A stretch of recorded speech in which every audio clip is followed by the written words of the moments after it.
Et on y va pour une création front sympathique. On va avoir un système de petites cartes comme ça, trombinoscope je crois qu'on dit en français. On imagine une section avec, alors évidemment plusieurs photos, là j'ai pris une photo libre de droit d'Unsplash, et on va avoir un effet au survol avec des petits réseaux qui apparaissent ici, un prénom, un travail, etc. etc. Donc je vous mets le code source en description si vous voulez le récupérer, sinon il suffit juste de créer un dossier avec une image, et vous pouvez suivre également avec moi. Donc on va pour ça, tac, tac, hop, et voilà. Alors peut-être que je vais juste couper le live server avant de faire ça, stop live server, comme ça on pourra toujours avoir l'exemple final juste à côté. Et maintenant, hop, j'amène ça juste ici, voilà. Donc qu'est-ce qu'on a ici? On a un index, on a un style. Très bien, alors je vais peut-être réduire ça. Donc ça va être responsive avec CSS Grid assez facilement. Dans ressources, on a cette fameuse photo très utilisée pour faire des tutos. C'est sur Unsplash, vous tapez profile et vous allez tomber sur ce genre de photo. Et des petites icônes, c'est vrai, en SVG ici. Donc c'est les icônes qui vont apparaître juste là. Parfait, parfait, très bien. Donc on va commencer par l'HTML. On vient ici. Donc on se laisse les deux fichiers ouverts. On va, hop, hop, zoomer comme ça. Là, bon, j'ai pas vraiment donné de nom au document, mais vous faites ce que vous voulez. Et on va quand même lui donner un petit nom. Gallery, comme ça. Et ici, donc, j'avais pris les deux polices d'écriture, Open100 et Railway. J'avais pris tous les types de gras, simplement pour tester, d'accord? Sinon, évidemment, à la fin d'un site, vous gardez seulement les familles de gras ici que vous utilisez pour réduire la taille des polices d'écriture. Donc on va pouvoir commencer par notre HTML. En fait, on va avoir besoin d'une liste, donc ul.gallery, ça prend 2L en anglais, et ensuite on va avoir donc des LI à l'intérieur, donc des items de liste. Profile, card. Ok, donc LI juste ici. On va avoir une grande image, img avec la classe profile image, et ensuite à l'intérieur, je vais aller chercher ressources / profile1.jpg. Profile1.jpg. Très bien. Ensuite, dans mon alt, juste ici, je vais juste écrire profile. Ensuite, on va avoir une autre petite liste, une sous-liste à l'intérieur, side social. On aurait pu aussi utiliser une div, mais c'est un petit peu plus sémantique comme ça. Donc, on a des liens qui vont à chaque fois avoir une image. Donc, ressources / et je vais avoir icons. On va bien dans le sous-dossier icons. GitHub SVG. GitHub SVG juste ici.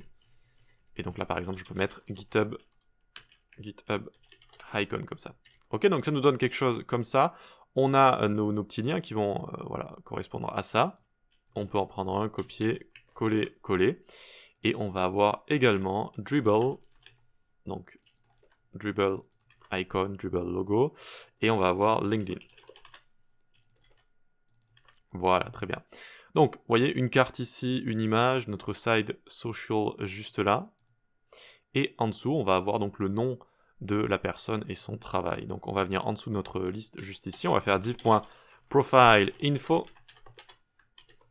Tac, et ensuite on va avoir un paragraphe, profile name. Là j'ai mis un nom italien que j'ai inventé. Ludovica Rabozzi. Parfait. Et on va avoir profile work front-end developer. Super. Très bien.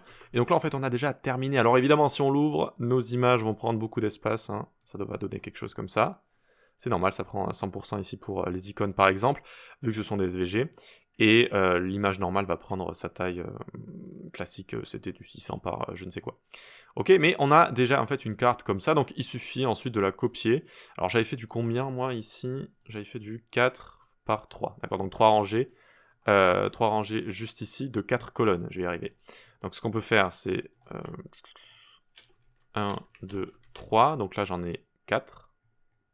Donc je remonte jusqu'en haut, je les prends tous, et je fais 1, 2 comme ça.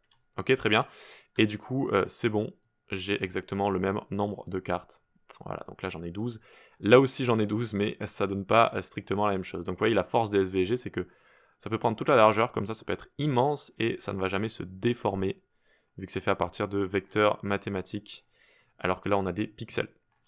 Bref, du coup, on va pouvoir se diriger vers notre style juste ici. Donc, on a Open 100 qui est donné là. On a un background juste là. Et ce qu'on va faire pour commencer, déjà, on va mettre les images en tout petit. Width 50 pixels, par exemple. Voilà, très bien. Donc, on voit qu'on a nos différentes cartes juste là.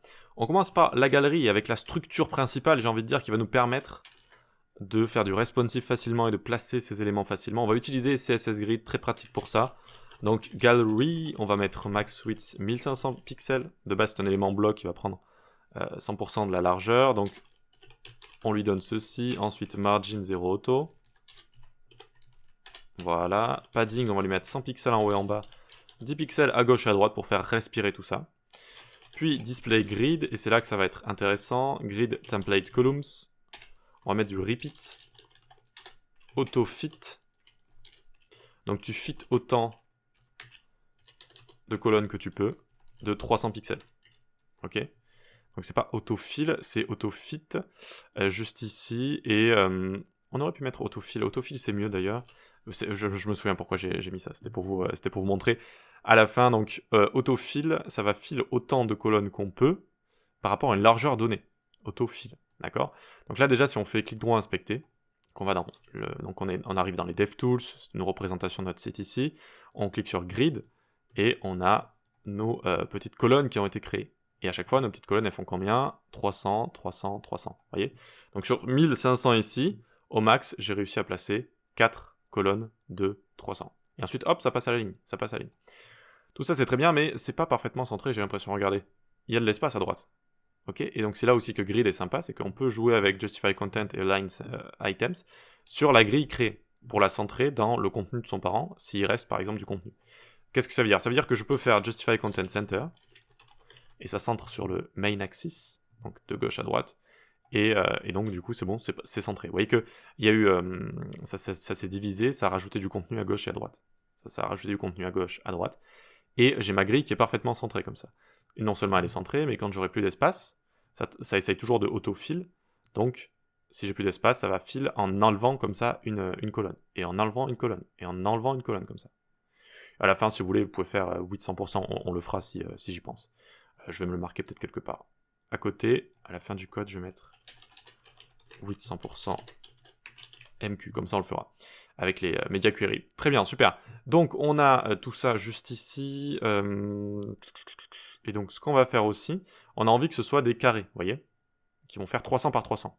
Pour l'instant, 300, c'est la largeur comme ça de nos colonnes.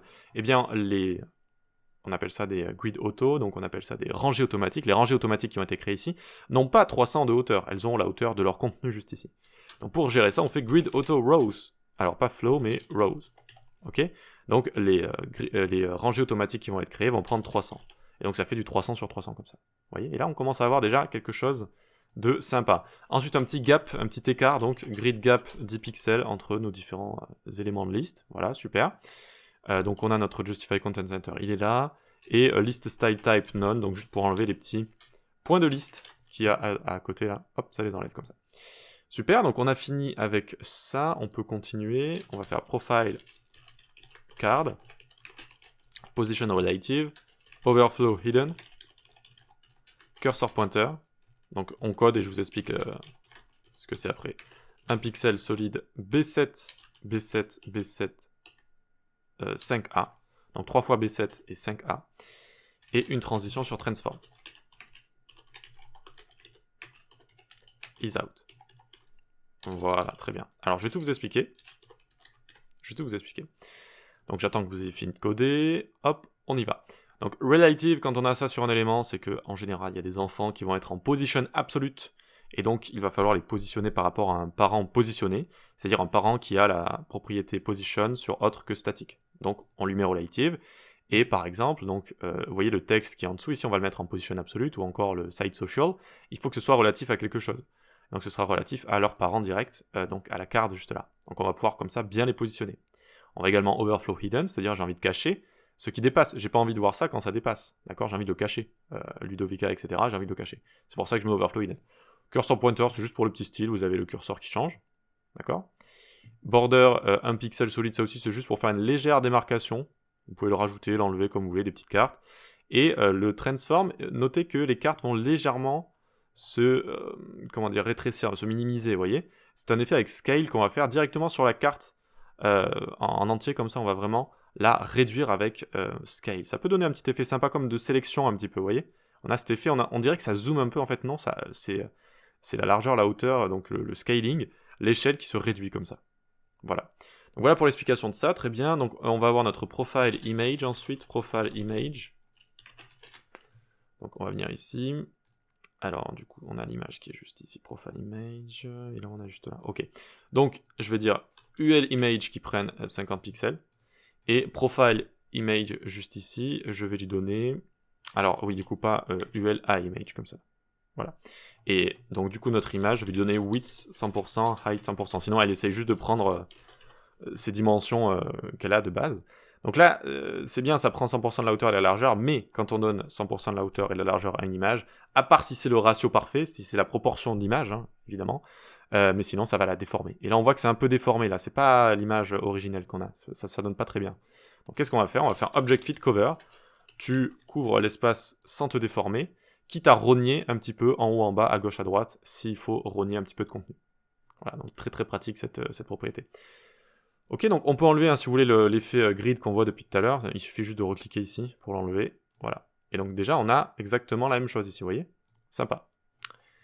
Allez, donc maintenant, on va gérer les side social, donc les petites icônes sociales. Donc side social. Position absolute par rapport donc à la carte positionnée. Top 0. Top 0, on a envie de le mettre en haut. Et height 100%.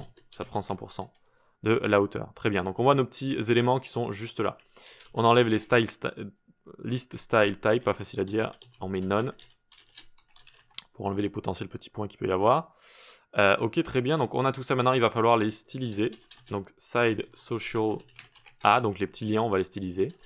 On leur met une hauteur et une largeur de 35. On va en faire des petits ronds. Donc pour en faire des petits ronds, border radius 50% sur un élément qui a autant de largeur que de hauteur. Ça en fait un rond. On va pouvoir lui mettre margin 5 pixels pour les séparer. Donc width, tatata, très bien. On leur met un BG color, hashtag 1B, 1B, 1B. Border, 1 pixel solide, 999. Voilà. D'accord, donc on a ce genre de choses juste ici. Ce n'est pas encore tout à fait ce qu'on veut. Ça va fonctionner à partir du moment où on va leur mettre flex. Alors moi c'est un petit snippet que j'ai ici directement pour centrer. Donc j'ai juste à taper flex center. J'ai fait une vidéo sur les snippets VS Code si vous voulez. C'est des petits morceaux de code que vous pouvez coder comme ça plus facilement. Bref, on va centrer avec flex directement. Et flex ici c'est comme si on rajoutait block flex en fait. C'est-à-dire ça va transformer votre élément en un élément block flex. Donc on va pouvoir lui rajouter notamment une hauteur et une largeur. Donc avant ça ne fonctionnait pas bien, ça ne fonctionnait pas correctement, vu que nos différents éléments juste ici sont des liens juste là, et donc la hauteur et la largeur ne fonctionnent pas sur les liens. Donc vous voyez que là je mets 300, je mets 3000, je mets tout ce que vous voulez, d'accord? Ça ne va pas fonctionner. En fait ça va juste prendre la largeur ici de la taille de nos images qui, elles, ces images-là, elles ont une largeur. Bref, tout ça pour vous dire que le display flex ici, voilà, va nous permettre de passer de transformer les liens comme ça en éléments blocs, donc la hauteur et la largeur va fonctionner, et ça va centrer parfaitement également les images qu'il va y avoir à l'intérieur. Donc c'est parfait, c'est exactement ce qu'on voulait. Maintenant, les images d'ailleurs, on va s'en occuper juste ici. On va faire tac. Donc, side social a image, donc les images qui sont dans les liens dans side social, on va leur mettre une width de 80%. Voilà, et là enfin ça va commencer à ressembler à quelque chose. Super. Donc on a nos petites icônes dans nos petits liens qu'on a mis en rond juste ici, on a rajouté des bordures, etc. etc. Et donc maintenant qu'est-ce qu'il va falloir faire? Eh bien il va falloir les faire disparaître avec transform, translate sur X. On va mettre un petit calcul. Alors avant de mettre le calcul, je vais vous montrer. Si on fait moins 100% ici, hop, eh bien ça ne va pas fonctionner. Alors on pourrait le mettre sur ça ou sur ça. Non, il faut bien le mettre sur les liens. Il faut bien le mettre sur les liens. Donc ça ne fonctionne pas tout à fait parce que ça ne compte pas la marge qu'il y a juste ici. Donc on va faire un petit calcul. On va faire moins 100%, moins 10 pixels juste ici. Donc la marge qu'il va y avoir à gauche et à droite. Et là, c'est bon, c'est parfaitement, nos petits liens, ils sont parfaitement placés juste là. D'accord? On les a poussés vers la gauche. Et on va mettre une transition sur ce transform pour les faire revenir, en fait, quand on va survoler les différentes cartes. Donc parfois, il y a besoin de faire ces petits calculs hein, avec translate. 100%, ça fait référence à la largeur de l'élément, donc hop, on le fait translate plus, du coup, notre marge. Donc plus c'est du négatif ici, vu qu'on fait translate vers la gauche. Ok, super, donc on va juste mettre ça en commentaire, le temps de faire une toute petite chose, c'est side social à hover. Quand on va survoler les liens, il faut montrer en général qu'on est en train de survoler quelque chose, même si c'est très léger. Donc on va mettre hashtag 333. Donc là, c'est très léger, mais quand je passe avec ma souris, ça montre comme ça qu'on est en train de les survoler, qu'on peut cliquer dessus en fait, entre guillemets. Donc là c'est bon, je peux redécommenter ça. Super, très bien. Donc on a nos images juste là. Et maintenant on va s'occuper de profile info, donc les informations qu'on va avoir en dessous juste ici. Donc on vient là faire profile info. Position absolute, bottom 0. On va le placer de base à bottom 0, tout en bas. Ça va prendre 100% de la largeur. Padding 10 pixels pour faire respirer tout ça. BG Color, j'ai voulu prendre un peu de la couleur qu'il y avait derrière. 232 AAC. Voilà. Très bien. Ensuite, donc 232 AAC. Border top, on va faire une légère démarcation avec solide 999. Une sorte de gris. Très bien. Ok. Alors, est-ce que c'était exactement ces couleurs que j'ai juste ici? Je n'en ai pas l'impression. Non, c'est pas exactement les mêmes couleurs. Alors j'ai réussi, j'avais fait pas mal de tests hein, sur les couleurs, à retrouver les bonnes couleurs. Là c'est pas exactement ça, j'avais fait plein de tests. Donc c'est pas 232 ici, c'est 0, C1D42.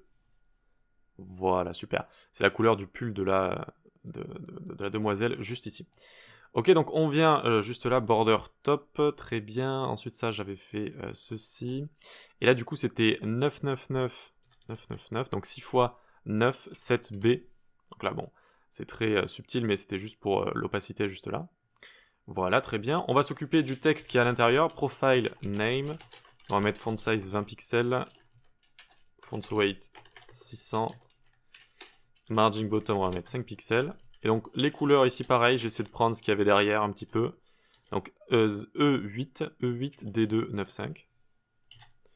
Donc, c'était un petit peu ce qui illumine le visage juste ici. Donc cette sorte de orange beige qu'on a juste là. Et ensuite en dessous on va faire profile work. Font size on va lui mettre 16 pixels. On essaie de jouer sur les différentes font size, les différentes font weight. Et même du font style italique. Color on va lui mettre une autre couleur beige, pas tout à fait la même. DAB 651. Et la font femme qu'on avait importé, une des deux, enfin que j'ai importé, Railway sans sérif.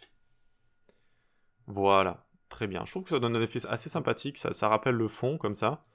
Ça donne un effet qui est plutôt sympa. Voilà. Donc on va centrer tout ça. Alors, où est mon text line center? Il est juste ici. Sur le parent, text line center pour centrer tout ça. Voilà, ça fait quelque chose d'assez sympa. Sans vouloir me jeter des fleurs. Donc maintenant on va faire disparaître cette profile info vers le bas. Comment on fait? Transform, translate. Sur Y, j'ai envie de pousser cet élément de 100% de sa hauteur vers le bas, donc 100%. Voilà, hop. Et je prends la transition qui est au-dessus. Ça va être transform également qui va être utilisé. Et on peut lui mettre ici, hop, 0,3. Super, maintenant, il nous manque plus qu'à faire l'animation. Et 2-3 petites bricoles également que je vais vous montrer. Donc on vient ici faire profile, card, hover, profile, info. Et on peut faire Shift Alt flèche du bas pour dupliquer, Shift Alt flèche du bas comme ça. Et on va prendre également ici .side social A. Transform, translate. On le passe à 0. Donc de base en fait la technique déjà c'est d'utiliser transform vu que c'est performant par rapport à d'autres propriétés. Donc il faut essayer tout le temps d'utiliser transform ou opacité. Ensuite du coup on place d'abord les éléments en dehors de la carte et une fois qu'on les survole, une fois qu'on survole la carte, eh bien on les remet à transform, translate 0. Voilà, et donc vu qu'on a mis une transition, ça va fonctionner. Ça va fonctionner, mais là il y a quelque chose de légèrement différent. On a nos petits icônes ici qui ont une sorte de délai comme ça. C'est ce qu'on va faire tout de suite. Donc on vient ici faire profile card hover. Alors side social Alors, site social A, 2 points, ntHchild 1. Donc là, on a fait un sélecteur de fou, mais qui nous dit en fait, quand je survole la carte, alors mon premier lien va avoir transition delay, un délai de transition de 0,1 seconde. On prend ça, on copie, on colle, et on prend le second et le troisième, et on rajoute à chaque fois 0,1 comme ça. Voilà, et donc là on a notre petit effet, vous voyez, où on a ce délai à l'arrivée seulement quand on survole, mais quand on ne le survole pas, ça revient sur le style qu'il y a de base sur mes liens, et il n'y a pas de délai. Donc en fait, le retour se fait en même temps. Je trouve que c'est un petit peu mieux. Quand je vois ça d'ailleurs, je me dis qu'on aurait pu, enfin j'aurais pu peut-être même ici, changer la couleur des SVG avec cette sorte de beige qu'on a juste ici. Ça aurait pu fonctionner peut-être également. Voilà. Après, il y a 1000 choses à faire. On peut faire vraiment plein d'effets différents de overlay comme ça. Par exemple, ce que j'avais trouvé de sympa aussi, c'était de mettre en commentaire ça là, et avoir juste le nom qui arrive comme ça. Ça donne un effet sympa aussi. Mais le nom en blanc, du coup, ça donnait un petit peu mieux. Si vous mettez du F1, F1, F1 ici. Regardez. Hop, ça donne un effet qui est pas mal aussi. Ça donne un effet qui est sympa. Voilà, donc vous choisissez vraiment ce que vous voulez faire. Ensuite, vous pouvez retoucher tout ça, faire vos petits tests. Et il nous manque une dernière chose à faire, c'est vrai. Juste ici, Profile Card Hover. Donc quand je vais survoler ma carte, je vais faire Transform Scale, et c'est le scale dont je vous avais parlé. De 0,95, on va scale down. Et j'ai envie également de souligner, surligner, d'entourer ma carte avec du blanc. Donc je vais mettre un box shadow ici. 0,0,0, 3 pixels de spread détendu.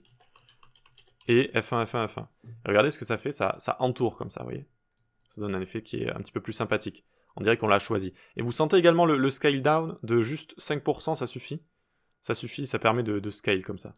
Regardez, vous pouvez jouer, hein, mais si vous mettez 50% de scale down, là ça va vraiment... Tac, tac. Ça va être un petit peu bizarre. Mais 95 ici c'est pas mal. Donc 1 c'est 100% et 95 donc c'est 95%. Voilà, donc on a nos petits effets sympas. Alors on va pouvoir gérer 2-3 petits trucs. Donc là, quand vous faites ce genre d'animation un petit peu développement créatif, etc., il faut faire attention ensuite aux détails, il faut tester plein de choses avec les couleurs, etc., les différentes animations, le easing également. Et là, si vous regardez le texte, si vous regardez bien le texte, il y a quelque chose de bizarre un petit peu. Bon, il faut bien le voir, mais il va y avoir une sorte de petite déformation qui n'est pas très agréable. Parce que quand on transforme comme ça le texte, notamment avec Scale, notre navigateur a un petit peu de mal. Il faut lui dire un petit peu qu'est-ce qui va changer, quel texte va changer en fait. Parce que du coup, il faut scale down ça, il faut à chaque fois recalculer en fait la hauteur de toutes les différentes lettres, etc. Et il galère un petit peu. Donc on va ici faire profile name, virgule, work, et on va l'utiliser will change transform. Donc ça va se transformer en gros. Ça va se transformer. Le texte ici va se transformer. Et si vous avez l'œil, vous allez voir que c'est légèrement différent. On va plus avoir cette sorte de petit bug le temps que le calcul se fasse. Voilà, donc on a will change transform. Attention, il faut l'utiliser avec parcimonie, pas sur tous les éléments, pas de manière globale, etc. Surtout pas. Seulement, si vous voyez des petits bugs quand vous transformez des éléments, dites peut-être qu'avec will change transform, ça va mieux fonctionner. Qu'est-ce que ça fait sous le capot? Ça dit au navigateur, fais doublement attention avec ces éléments, optimise bien tes calculs avec tout ça, parce que ça va se transformer, en gros. Et ça peut régler pas mal de petits problèmes, de petits détails comme ça d'animation. Ok, maintenant, seconde chose, ça c'est bien vu qu'on est donc là je suis en écran d'ordinateur, d'accord? Donc j'ai ma souris, comme ça fonctionne. Mais quand je suis hop, juste ici en mode course, donc vous voyez avec donc, ah oui, qu'est-ce que j'ai fait pour ceux qui connaissent pas? J'ai appuyé sur F12, j'ai cliqué sur Toggle Device Toolbar ici, ça me permet de tester plus facilement le responsive comme ça d'un site. Et donc, ça me met en mode course, c'est-à-dire en mode grossier, c'est comme si j'avais un doigt en fait ici. Ce n'est pas plus comme si j'avais ma souris, mais un doigt comme ça que je fais défiler. D'accord? Comme quand je suis avec une tablette ou un téléphone. Et là, du coup, bon, quand j'appuie dessus avec le doigt, ça me le montre comme ça. Mais bon, quand on est en mode tablette et portable, en fait, on a envie de voir les données directement. On n'a pas envie d'appuyer comme ça, où il n'y a pas de survol en fait. Il n'y a pas de survol avec tout ça. Donc, on peut gérer ça en CSS. Il faut faire @media, pointer course, en grossier. Et là, on va prendre card over déjà juste ici. Et on va prendre ceci juste là. Ok. Et ce qu'on va faire, c'est qu'on va enlever les deux card over là. Hop, hop. Et voilà, et on dit que tout est présent par défaut juste ici. Et là, ici, je mets transform none et je mets un box shadow déjà présent. Donc, alors ici, du coup, alors est-ce qu'on rajoute ça? Non. Non. Donc on va mettre none ici. Je me demandais si je voulais rajouter entourer comme ça notre carte avec du blanc, mais non. Du coup, ça enlève l'effet quand on clique dessus, donc en mode portable, d'accord? En mode portable, quand vous cliquez dessus, ça active un hover en fait. Donc là, on dit que au hover, on n'a plus envie d'activer tout ça, d'accord? Et on a envie par contre de voir tous les éléments de base, c'est-à-dire à la fois les réseaux sociaux et à la fois le nom comme ça. Donc quand on arrive en mode tablette par exemple, juste ici, eh bien c'est bon, on voit comme ça tous les éléments. Ok, donc c'est important, ça aussi, ça fait partie des détails, mais ça montre un petit peu le niveau d'un développeur front, c'est ce genre de choses. C'est bien gérer tous les écrans, bien gérer toutes les fonctionnalités, les cas précis d'utilisation, etc. etc. Ça montre vraiment un petit peu de quel bois vous chauffez. Et voilà, donc on a cet effet assez sympa. Alors, est-ce que j'ai terminé? Non, pas tout à fait. Pour le responsive, j'avais écrit quelque chose donc à la fin. Ici, vous voyez, on réduit, et donc avec CSS Grid, ça fonctionne plutôt bien. Sauf peut-être quand on arrive ici à la limite, donc là, bon, peut-être qu'on pourrait rendre les choses un petit peu plus grandes juste ici. Donc comment on pourrait faire ça? Donc on va le faire en freestyle un peu juste ici. On va prendre notre galerie là. Donc on va dire on est à combien ici? 620 on va dire. At media max width.